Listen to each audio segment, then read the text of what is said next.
কোথায় গেলে তুমি? দেখো একটা চিঠি এসেছে, এদিকে আসো মা। সকাল সকাল কিসের চিঠি আসলো? এদিকে নিয়ে আয় তো মা, দেখি কিসের চিঠি এসেছে। মা, ডাকওয়ালা কাকু দিয়ে গেল, বললো তোমার ছোট ছেলের চিঠি, হয়তো বাড়ি ফিরবে সেই জন্য চিঠি পাঠিয়েছে। তাই তো ভাবছিলাম, শীত তো এসে গেছে, এই সময়ই তো ছুটিতে ঘরে ফিরবে আমার সোনা খোকা। কতদিন ছেলেটাকে দেখিনি, মস্ত বড় চিকিৎসক হয়ে আর সময় পায় না আমার ছেলেটা।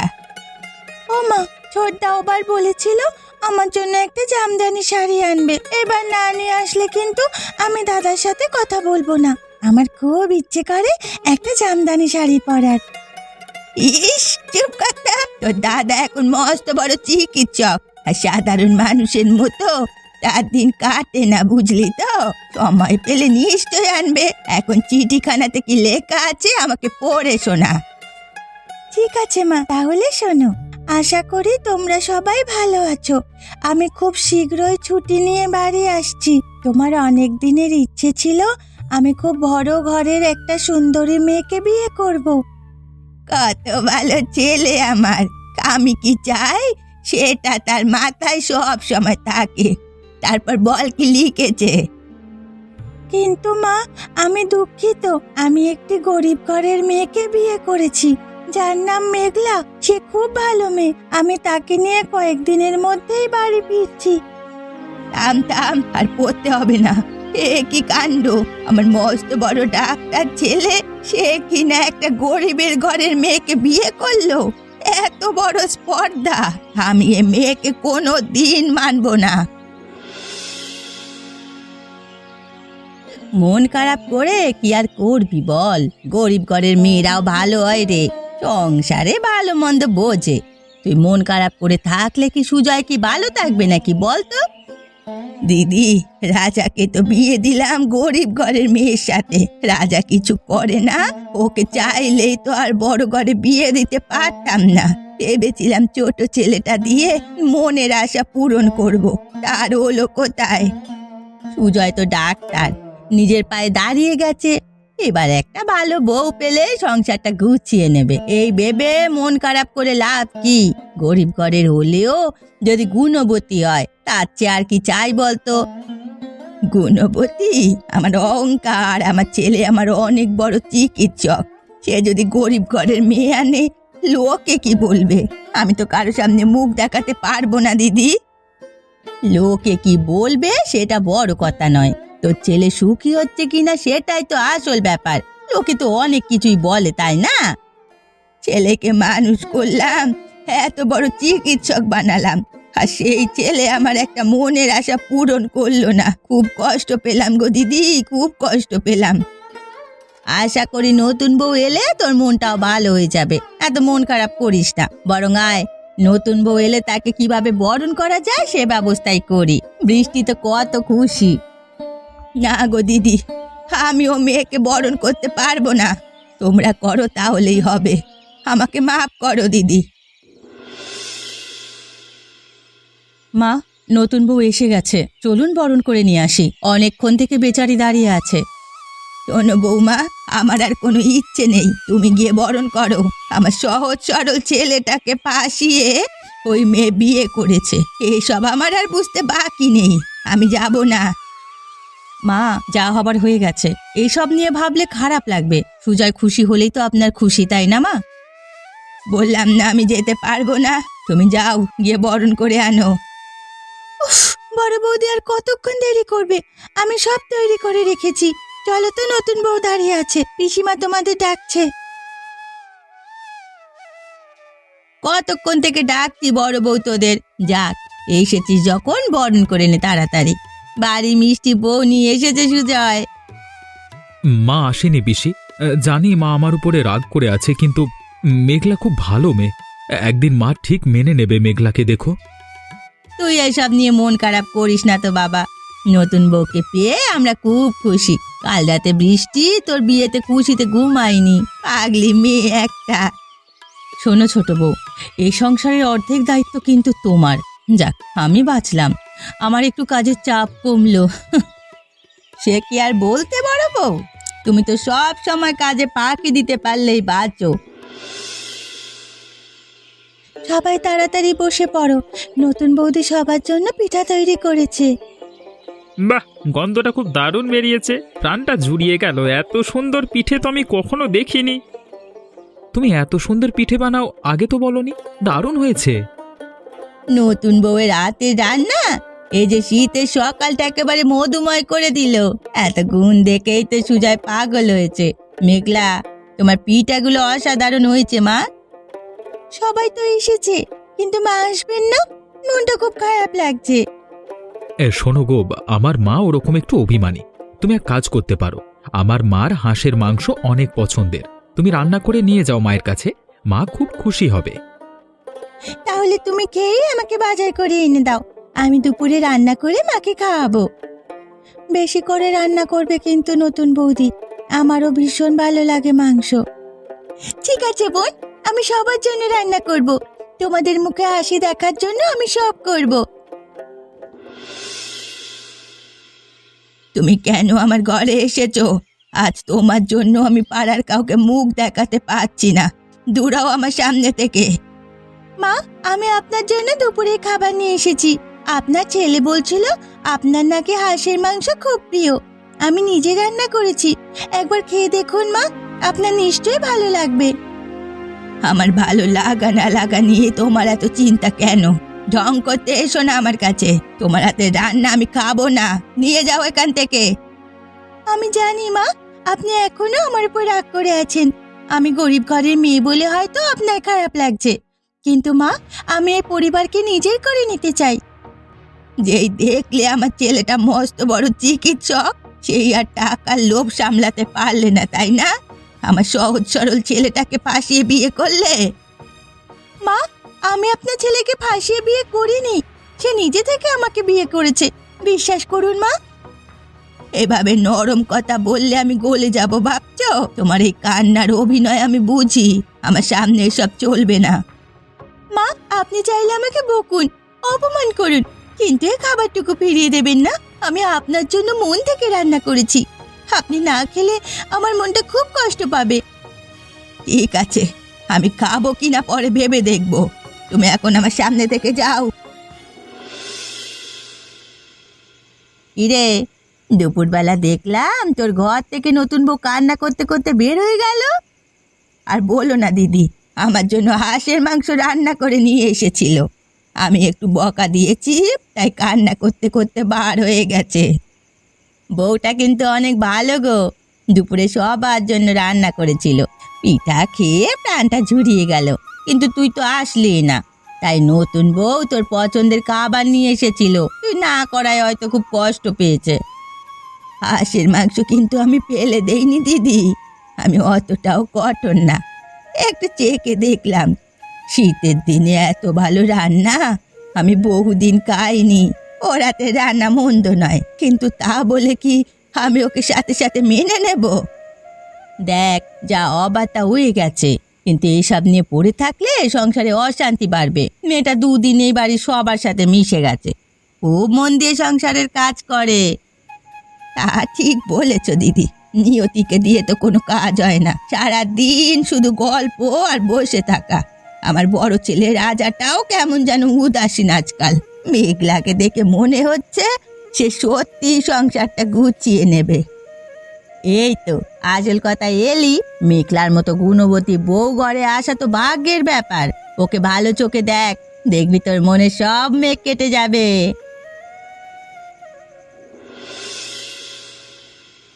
কি গো, রাতে খাবার খেলে না যে? শরীর খারাপ নাকি? আমার শরীর খারাপ হলেই কি, তোমাদের সংসার তো ঠিকই চলছে। আমার কি হয় এসব নিয়ে তোমাদের এত ভাবতে হবে না, তোমাদের সবাইকে দেখার মানুষ এসে গেছে। কি বলছো এসব? কে এসেছে? আমি তো কিছুই বুঝতে পারছি না। তোমার কি হয়েছে স্পষ্ট করে বলো তো। আর বলতে হবে না, এই বাড়িতে সবাই এখন ছোট বউয়ের হাতের গুণে পাগল। ছোট বউ পিঠা বানায়, ছোট বউ মাংস রান্না করে, ছোট বউ গুণের ডালি। আমার দিকে কেউ ফিরেও দেখে না। নিয়তি, এসব কি বলছো? আরে মেঘলা তো নতুন এসেছে, সে ভালো রান্না করে বলে সবাই তার প্রশংসা করছে। এতে তোমার এত হিংসে হচ্ছে কেন? সে তো বরং তোমার কাজে চাপ কমাতে সাহায্য করছে। সাহায্য? সে আমাকে সাহায্য করার জন্য এসেছে, সবার চোখে ভালো সাজার চেষ্টা করছে। দেখছো না, কালকে এসেই সে বাড়ির সবার মন জয় করে নিল। তোমার মাথা ঠিক আছে তো? মেঘলা খুব ভালো মেয়ে, শান্তিতে সংসার করতে শেখো, ওর গুণ আছে বলেই সবাই ভালোবাসছে। হ্যাঁ, আমার তো কোনো গুণই নেই। এত বছর সংসারের জন্য খাটলাম, কেউ কোনোদিন নাম করলো না। মার মন পর্যন্ত গলতে শুরু করেছে। কে কোথায় আছো গো? এদিকে আসো, আমার শরীরটা খুব খারাপ লাগছে। কি হয়েছে মা আপনার? আপনার ছোট ছেলেও তো বাড়িতে নেই, না হলে বুঝতে পারতো আপনার কি হয়েছে। আমার ঠান্ডা লাগলে এরকম হয়, হঠাৎ করেই ঠান্ডা পড়ায় শ্বাসকষ্টটা বেড়ে গেছে, আর জ্বরও এসেছে মনে হয়। নতুন বৌদি, তুমি এই ওষুধটা মাকে খাইয়ে দাও, তাহলেই ঠিক হয়ে যাবে। দাদা বলেছে মার শ্বাসকষ্ট বেড়ে গেলে এই ওষুধটা খাইয়ে দিতে। মা, আপনি ভয় পাবেন না, আমি আছি আপনার সাথে। নতুন বৌদি, মা খুব কষ্ট পাচ্ছে। দাদা থাকলে তো সে কি করতে হবে সব জানতো। এবার মার শ্বাসকষ্ট বেশি বেড়ে গেছে, জ্বরও অনেক আসছে। ভয় পেও না বোন, সব ঠিক হয়ে যাবে, আমি আছি তো। শোনো, তুমি পিসির ঘরে গিয়ে ঘুমাও, আমি মার কাছে আসি, সারা রাত সেবা করব। না বৌদি, আমি মাকে ছেড়ে যাব না, আমিও তোমার সাথে থাকবো। শোনো, আমি সব সামলে নেব, তুমি আসো গো। আমার রাত জাগার অভ্যাস আছে, আমার বাবাও অনেক অসুস্থ ছিল, আমি রাত জেগে তার সেবা করতাম। এই সুযোগটাই আমাকে কাজে লাগাতে হবে। দুদিনে সবার মন জয় করেছে ওই মেঘলা, আর কয়েকদিন গেলে তো সবাই ওর হাতে উঠবে আর বসবে। আজকের পর থেকে তুই সবার মন থেকে উঠে যাবে।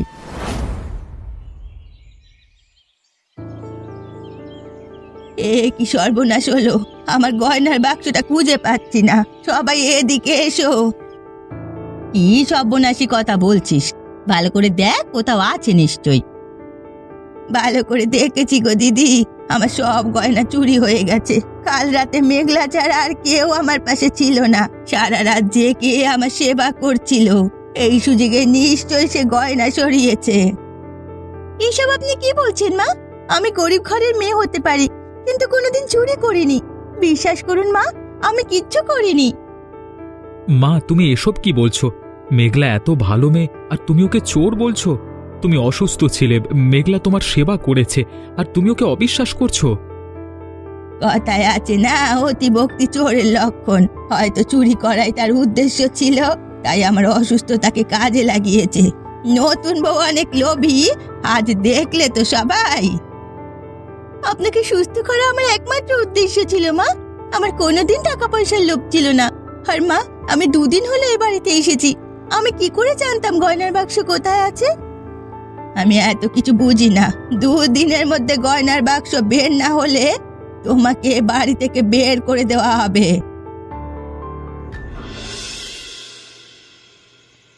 আচ্ছা পিসি, নতুন বউ এত ভালো একটা মানুষ, সে কি পারে গয়না চুরি করতে?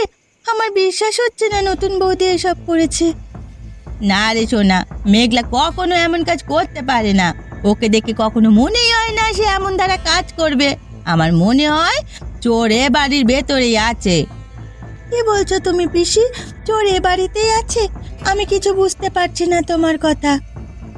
শোন রে মা, কখনো কখনো চোখে যা দেখা যায় তা সত্যি নয়, আর যাকে সবাই ভালোবাসতে শুরু করে তাকে ঘৃণা করার মানুষও তাকে। আমার মনে হচ্ছে কে যেন ইচ্ছে করে ছোট বউকে ফাঁসিয়েছে। পিসি, তুমি তো অনেক বিচক্ষণ, তুমি কি বুঝতে পারছো না কে এই কাজটা করেছে? বুঝতে বাকি নেই রে, যখন মেঘলার চোখ দিয়ে অজরে জল পড়ছিল ঠিক তখনই মুচকি করে আসতে দেখেছি বড় বউকে। কি, এ কাজ বড় বৌদি করেছে? আমি কালকেই সবাইকে জানিয়ে দেবো পিসি, ছোট বৌদির কষ্ট আমি আর সহ্য করতে পারছি না। আহা, এভাবে জানালে সবাই বিশ্বাস করবে না, বিশেষ করে তোর মা। বড় বউ নিজের মুখে সব স্বীকার করবে। আমার একটা বুদ্ধি আছে, শোন আমার বুদ্ধিটা। হ্যাঁ পিসি, তুমি ঠিক বলেছো। কি বুদ্ধি পিসি, বলো আমাকে।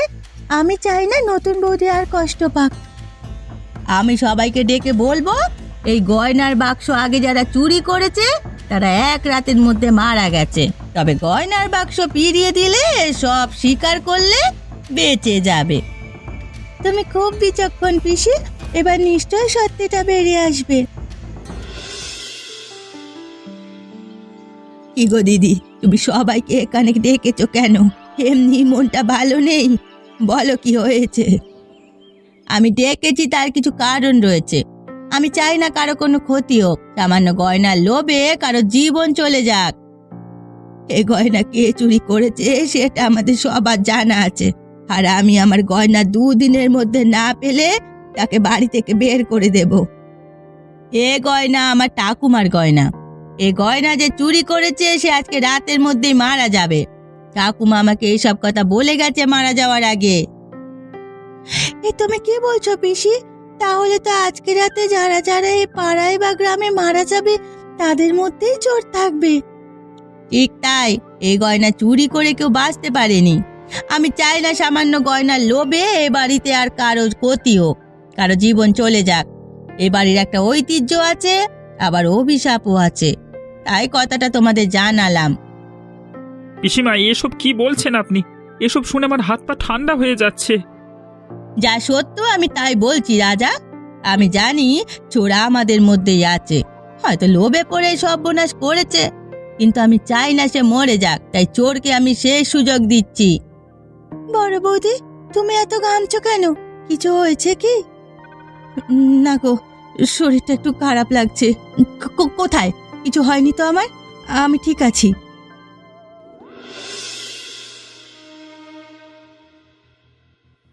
বড় বৌদি, কাঁপছো কেন? কিছু বলবে? কিছু হয়েছে? পিসিমা, আমাকে বাঁচাও, আমি মরতে চাই না গো। এই অভিশাপ থেকে আমাকে রক্ষা করো। এই অভিশাপ একমাত্র যে গয়নার বাক্স চুরি করেছে তাকেই লাগবে। তুমি এসব নিয়ে ভেবো না মা, তোমার কিচ্ছু হবে না। আমি চুরি করেছিলাম পিসি, গয়নার বাক্সটা আপনার ঘর থেকে আমিই সরিয়েছি মা, আমাকে ক্ষমা করুন। আমি মরে যাব। গয়না চুরির অভিশাপের কথা শুনে আমার বুক কাঁপছে, আমি মরে যেতে চাই না। নিয়তি, এ কি বলছিস তুই? তুই এত বড় সর্বনাশ করেছিস কেন? কিসের লোভে? আমি হিংসায় এসব করেছি। সবাই ছোট বউয়ের গুণে মুগ্ধ ছিল, এটা আমি সহ্য করতে পারিনি।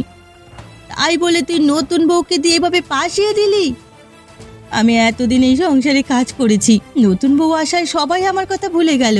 আমি চেয়েছিলাম মেঘলাকে চোর সাজিয়ে সবার মন থেকে ওকে চিরদিনের জন্য দূরে সরিয়ে দিতে। মায়ের অসুস্থতার সুযোগ নিয়ে কাল রাতে আমি ঘর থেকে গয়নার বাক্স চুরি করেছি।